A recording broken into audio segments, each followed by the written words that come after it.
Assalamualaikum warahmatullahi wabarakatuh. Selamat bertemu kembali dengan saya, Siti Mutaharo, dalam mata kuliah Bahasa Indonesia. Kali ini kita akan belajar tentang proses penyusunan karangan ilmiah. Jangan bosan ya belajar tentang karya ilmiah ataupun karangan ilmiah.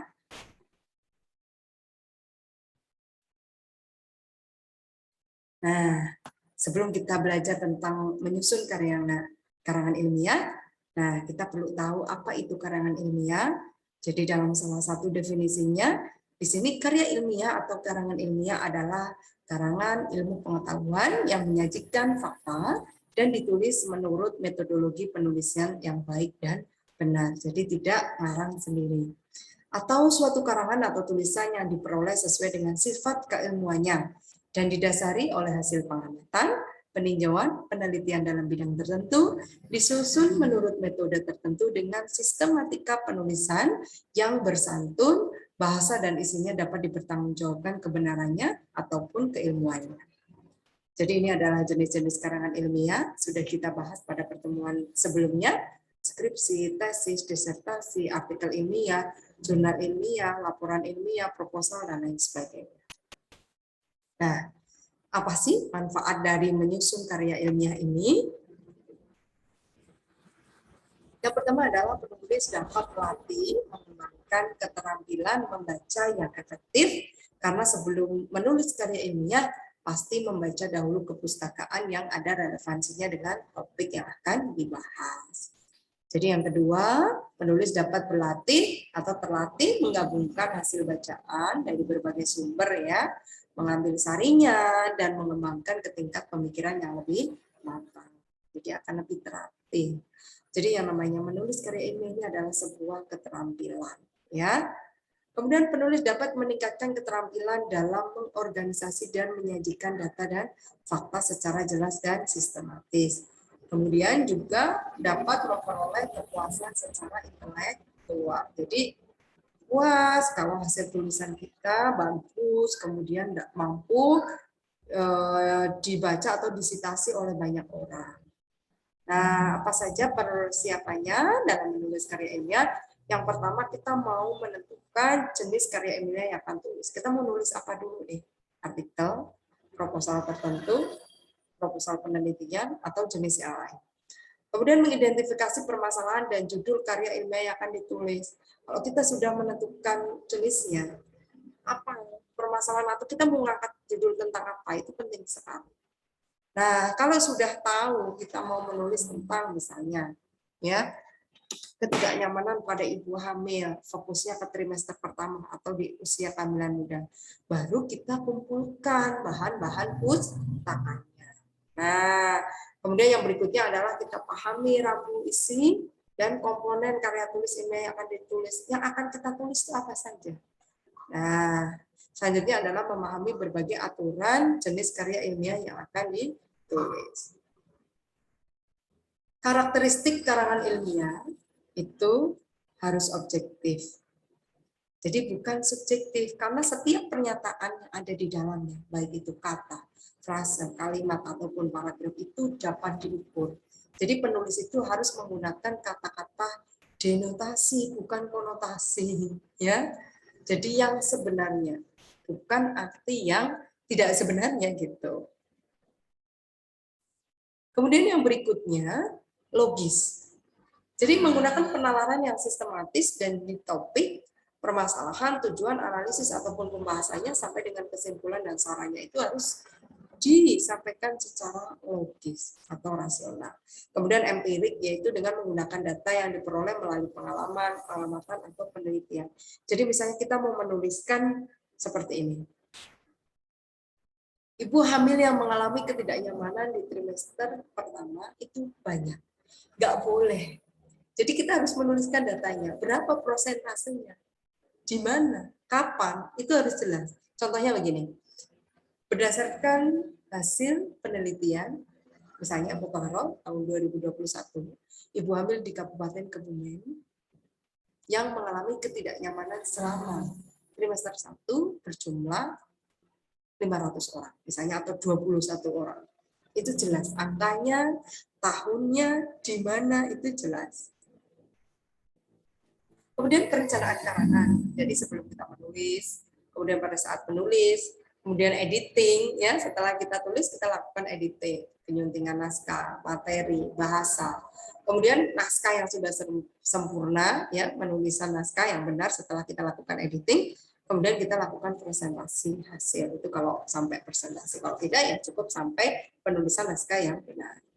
Nah, sebelum kita menulis, apa sih yang perlu kita lakukan tadi yang sebelumnya kita udah bahas ya. Kita tentukan dulu nih topiknya atau judulnya. Jadi, kita menulis apa ya? Di tugas itu kan dengan harus menulis artikel kesehatan. Nah, kesehatan itu sangat luas. Saya bidan, nulis kebidanan, ya misalnya nulis kebidanan.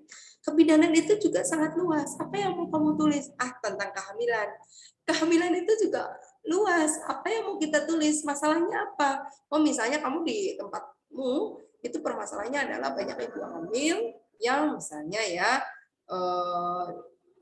anemia gitu. Nah, kita akan menulis tentang ibu hamil anemia. Kenapa sih? Itu harus jelas. Kenapa kamu menulis itu? Itu berdasarkan observasi kamu itu boleh ya. Tapi nanti harus didukung dengan data-data yang real, data-data yang faktual atau aktual. Nah, setelah kita menentukan tema, judul, masalah, tujuan sampai dengan kalimat tesis yang jelas, baru kita menyusun ragangannya, garis-garis besarnya itu mau apa saja yang kita buat. Nah, dari pendahuluan, kemudian bab 2-nya mau tinjauan pustakanya isinya tentang apa. Kemudian yang ketiga, hasilnya. Mungkin kalau bukan artikel penelitian, kita harus review, ya hasil reviewnya. Kalau kita bukan penelitian, pembahasan, mungkin kita akan kaji analisa lebih dalam. Baru ke kesimpulan. Kalau di penelitian, bab 1 pendahuluan, kemudian ada tinjauan pustaka, ada metode, ada hasil, baru yang terakhir adalah kesimpulan. Nah, kemudian kita harus cari landasan teoritisnya apa. Harus ada sumbernya. Nah, lebih baik 5 tahun terakhir, ya referensinya itu baru aktual.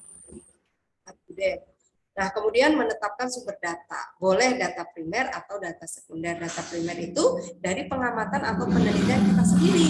Data sekunder kita peroleh dari data yang sudah ada, ya. Kemudian menentukan metode pembahasannya, daftar pustakanya, menyusun. Dengan harus menyusun bisa dengan Mendeley, EndNote, ya. Jadi harus dengan metode yang sudah baku atau yang sudah benar. Kemudian baru kita jadwalkan, ya kita buat mapping. Jadi biar tidak kemana-mana. Nah ini penulisannya. Nah pada tahap penulisan ini adalah menulis keseluruhan naskah secara konseptual disertai kutipan dan data yang diperlukan. Jadi penulisan tersebut mencakup bagian lengkap dari pendahuluan, ya, kemudian naskah utama. Nah, di pendahuluan ini harus muncul latar belakang. Latar belakang ini mengurungkan kesenjangan antara kondisi ideal dengan faktanya. Ya, alasan mengapa topik ini dibahas. Sangat penting sekali di latar belakang ini kamu bahas secara detail. Misalnya contoh kamu tadi akan membahas tentang anemia pada ibu hamil atau meneliti pada anemia ibu hamil. Kenapa? Idealnya seperti apa? Contohnya berarti masalahnya apa yang ada? Kasusnya banyak. Di Indonesia misalnya. Berapa persen? Itu data tahun berapa? Kemudian hasil penelitian yang lain. Itu berapa? Di Kebumen sendiri angkanya berapa? Nah, idealnya itu sebenarnya ibu hamil itu boleh anemia atau tidak? Kalau anemia itu akan menyebabkan masalah apa? Nah, sehingga kok penting sekali kamu akan membahas tentang anemia, tujuannya apa gitu ya. Nah, gitu tuh pendahuluan. Kira-kira begitu. Saya semangat sekali nih kalau berbicara tentang pendahuluan. Kemudian di bahasan utama kita akan menuliskan tentang deskripsi teorinya.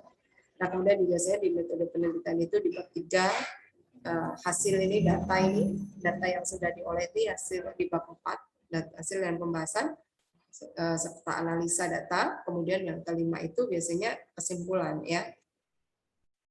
Nah, kita langsung. Nah, ini langkah-langkah mengarang tadi topik. Nah, kemudian ini kita akan berbicara bagaimana sih cara merumuskan topik yang baik nih ya. Soalnya susah ya, biasanya lamanya itu adalah cari topik. Nah, harus dapat wangsit Bu di kamar mandi yang lama boleh ya. Yang penting cari wangsit untuk dapat topik, bukan cari yang lain. Jadi Topik itu harus seperti apa? Itu menarik perhatian penulis. Kita harus tertarik dulu. Kalau kita tidak tertarik, kita malas akan menulis. Nah, ya, passion kita di mana gitu ya? Ya itu yang akan kita tulis. Kemudian kita harus menguasai. Kalau kita tidak menguasai, kesulitan nanti. Kita mencari referensi juga kesulitan, ya, karena tadi membacanya itu kita butuh waktu pemahaman, ya. Kemudian menarik dan aktual. Nah, ini aktual, nggak boleh lama-lama, nggak boleh jadul-jadul. Kita membahas apa sih? Kayak gosip itu kan juga aktual ya, kita jangan kalah gitu. Jadi misalnya sekarang yang hangat itu tentang apa? Ibu hamil dengan HIV misalnya. Di Kebumen itu luar biasa kasusnya. Kita selalu dapat ranking 3 besar di Jawa Tengah. Itu aktual, tuh menarik. Kita boleh tuliskan di situ misalnya.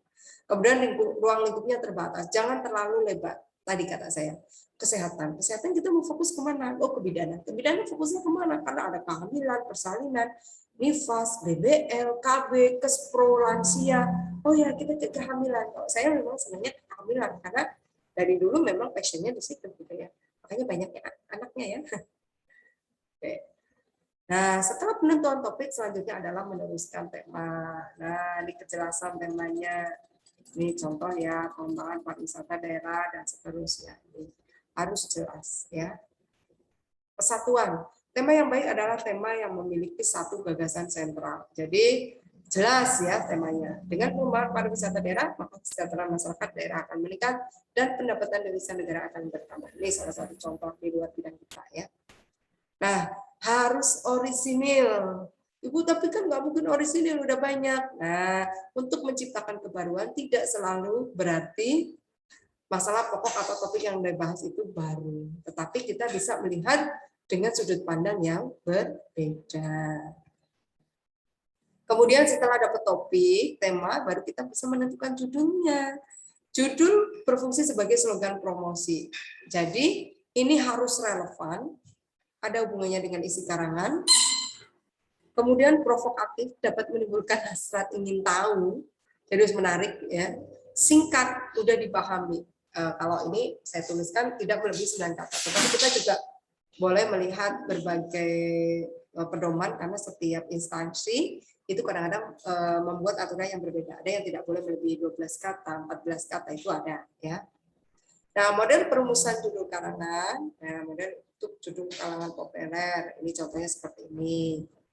Nah, kalau ini untuk karangan ilmiah, ini jenis karangan ini seperti laporan penelitian ya, ini meliputi ini. Nah, kemudian kita baru bisa menyusun kerangka karangan supaya apa? Supaya rencana kerjanya ini jelas. Jadi membuat kerangka karangan supaya apa? Mudah nyusunnya, memudahkan penempatan antara karangan bagian penting dan yang tidak penting, menghindari timbulnya pengulangan, membantu mengumpulkan data dan sumber yang diperlukan. Nah, nyusun kerangka karangan itu caranya bagaimana? Ide-ide kita itu dicatat dulu, kemudian kita seleksi mana yang paling bagus, ya kita kelompokkan dulu mana yang paling menarik, aktual, bagus itu yang kita pilih. Nah, ini cara pengakhiran dan penyimpulannya, ya. Nah, ini beberapa contoh sistematika, namun saya sampaikan bahwa sistematika penulisan di setiap instansi itu berbeda. Jadi ini wajarnya atau umumnya adalah yang pertama pendahuluan ini berisi latar belakang, perurusan masalah, pembahasan, tujuan, atau ini batasan masalah ya, atau manfaat penelitian. Kadang-kadang kalau di artikel itu cukup latar belakang, tujuan, ya. Nah, kemudian bab 2, kajian teori atau tinjauan kepustakaan. Itu biasanya berisi tentang pembahasan teori, itu kajian pustaka yang terbaru ya. Kemudian kerangka pemikiran atau kerangka teori, dan juga adalah pengajuan hipotesis. Hipotesis ini adalah jawaban sementara dari penelitian. Ini kalau yang kita tulis adalah artikel tentang hasil penelitian. Nah, bab 3 ini metodologi penelitian. Kalau kita menulis artikel atau makalah bukan penelitian, ya kita di sini bab 3 itu biasanya kita pembahasan ya. Nah, gap antara teori dan realnya gitu ya. Nah, ini metode penelitian ini waktu tempat, metode, populasi sampel, instrumen penelitian, pengumpulan data, dan analisis. Baru di bab 4 ini hasil dan analisa. Kemudian yang kelima baru penutup. Penutup ini berisi simpulan dan saran. Nah, ini yang saya garis bawahi adalah simpulan dan saran. Bab 1 sampai dengan bab 5 itu harus ada benang merahnya. Jadi yang namanya sebuah penulisan itu tidak boleh berdiri sendiri.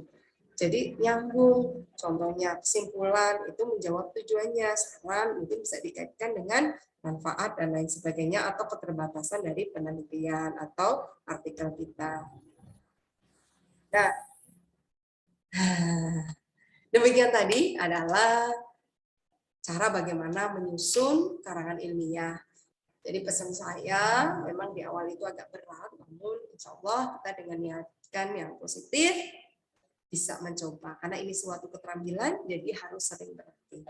Dari saya sekian, banyak kekurangan mohon maaf. Bila taufiq wal hidayah. Assalamualaikum warahmatullahi wabarakatuh.